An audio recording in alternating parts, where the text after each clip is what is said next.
Today, in this video, we will see what is AWS CloudFormation and a demo to build AWS resources using CloudFormation template. In a nutshell, AWS CloudFormation is a infrastructure as a code. In a traditional way, if you want to set up an environment, you need to build a server, set up network, everything we need to do physically, which may take days to months to complete the setup. By using the AWS console, you can set up the same environment within minutes to hours. Say, in case you need a similar setup for around 10 environments like production, pre-production, UAT, dev, SIT, or for 10 clients or for 10 projects. Now, it will take hours to set up the same environment via the AWS console, and you need to manually configure, which may end up in human error also. To overcome this, AWS provides an awesome solution, which is a CloudFormation service. Through this, you can build up the same environment for any number of environments within minutes. AWS CloudFormation is a template or a code which helps to provision your resources quickly and consistently. It is a reusable template, so it can be used again and again for different type of environments. Using this template, you can scale your infrastructure easily. And you have an option called drift deduction. Say you have built your resources using your stack and someone manually changes your configuration.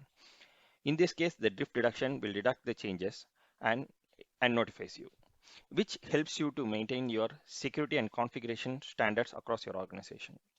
And the CloudFormation manages the lifecycle of the AWS stack, which can be used to create, update, and delete your entire stack, which is provisioned by the CloudFormation. And CloudFormation can be used to provision your resources or stacks across multiple accounts or multiple regions.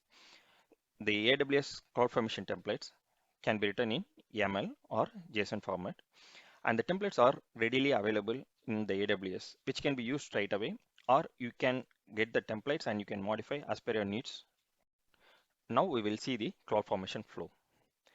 The user can create a template or edit the existing template. And the templates can be stored in your S3 bucket or it can be stored locally as well. The CloudFormation will create the change set when it is triggered based on the inputs in the template. The change set will describe the actions when the CloudFormations are executed. So when the template is triggered, the CloudFormation will build the stacks as per the change set. We will go through a simple CloudFormation template for a VPC creation. Under the resources, we will write the template or code for the AWS resources which we will be provisioning. So here we will mention a variable name. VPC1 is a variable name or an arbitrary name which will be referenced somewhere in the template. And the type will show the AWS resources or services which will be provisioning. The properties are the arbitraries for the services.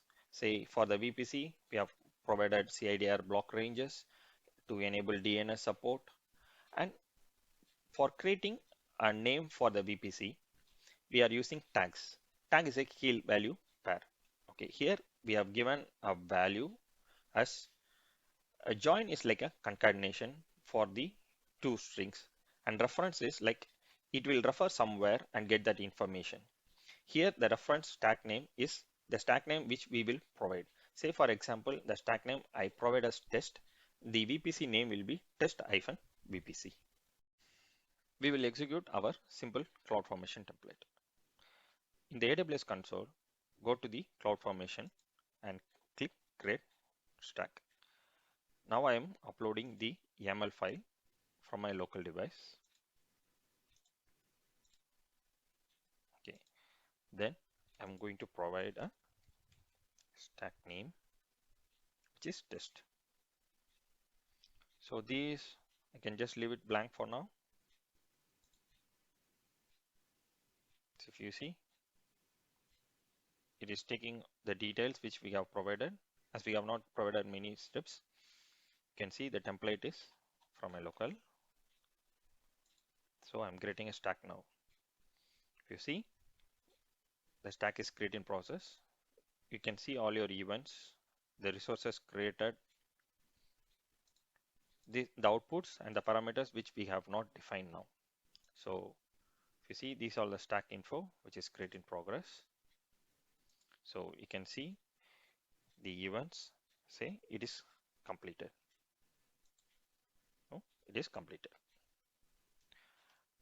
Now we will go to our VPC section and see whether it has created the VPCs. See, it has created a test-VPC. Now I will go back to the CloudFormation service.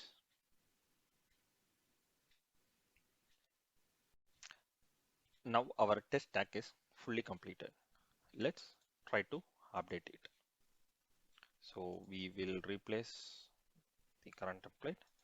Okay, here we will replace our CADR range from 10.1 to 10.2. Okay, now we will go to update stack and create upload a template from our local. If you see, I'm going through, I'm just not changing any other things. If you see, it is checking for any change in the template and change it. If you see, there is a modify and it getting the information. If you see the change set, it will provide the detailed information. Now I'm executing it. It should be ready in some time. If you see the resources, now the update is completed and delete is in progress. It's just a cleanup. So it is fully completed. Now we will go to our VPC and check the CADR range. If you see, the test VPC is from change from 10.1 to 10.2. Likewise, you can simply update your stacks easily. Now we will go to stacks and we will delete the stack created. The same way, using this delete, what all the resources created using this CloudFormation template in the stack will be deleted as it is. So it is like a complete life cycle can be maintained and modified and deleted using this CloudFormation template. If you see, our stack is completely deleted. Now we will go to VPC and check. See, our VPC is also completely deleted.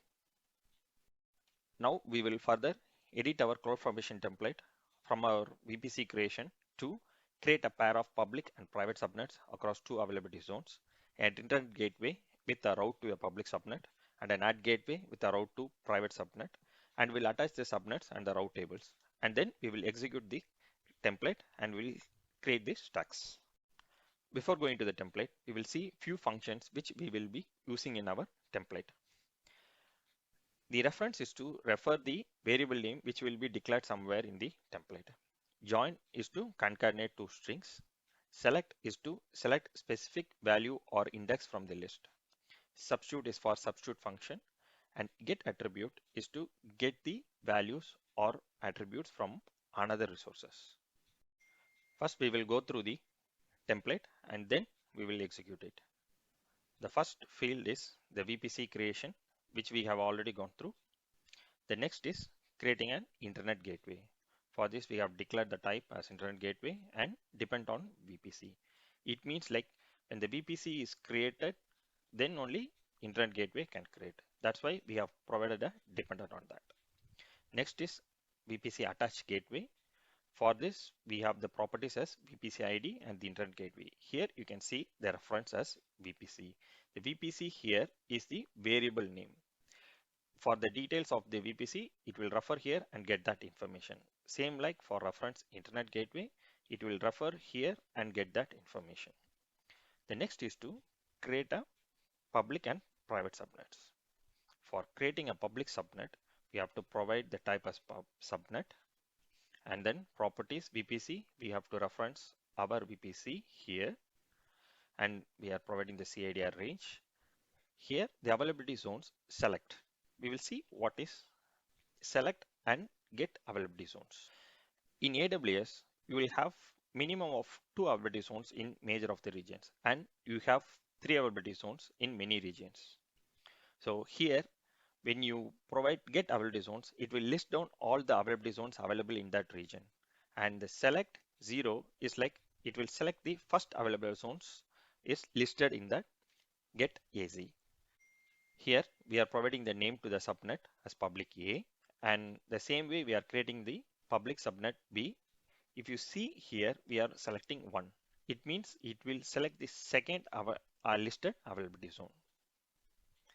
Next is creating the private subnet A and same like private subnet B, which will follow the same attributes. And next we are creating a NAT gateway. In the NAT gateway, we have provided a type, and here if you see the allocation ID, it get add. To create an NAT gateway, we need to have a specific elastic IP created. Here there is an elastic IP created. It is getting the attributes from the elastic IP for the allocation ID. And the subnet, it will be created in a public subnet. It will reference your public subnet A and it created. And the same way, we are creating the public route table and attach the internet gateway here. We are creating the public route table and attaching the internet gateway and the route table to the public routes. And next we are creating a private route table and a NAT gateway and attaching to it. We are creating a private route table here and a private route which goes to the NAT gateway. And we are associating our subnets to the route table here. Now we will execute the template which we have created. So I'm selecting a template which we have created now. I'm going to execute, provide a stack name as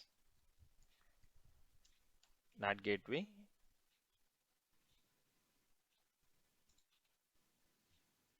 I'm not providing more details here. Let's straight away go to template execution. So I'm creating a stack. You can see the resources which are creating and the events, the stack info as usual. Okay. We'll wait for within minutes it should be created. We'll wait for a few minutes.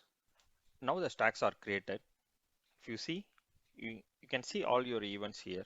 Within 2 minutes, the whole VPC, the internet gateway, NAT gateway, public subnet, public routes, private subnet and private routes, and everything is completed and attached. And you can see your resources which all created and what are the resources and the details here. If you go to your VPC sections, now you can see your NAT gateway VPC created, your NAT gateway is created, your route table is created, and your subnets is created, and your internet gateway is created. Within 2 minutes, you have completed your whole stack creation using your simple template. In the next video, we will see some advanced features of your CloudFormation template, like providing your user inputs. Say for example, you want to create a POC environment with a template. The same template can be used for different environments, but using this template, every time the 2 availability zones will be created. For a POC, a single availability zone is fine to create. In this case, like you cannot provide any inputs. Using the advanced features like input parameters, you can provide your availability zones needed, VPC needed, or the subnet needed, or the EC2 needed. You can provide the user inputs.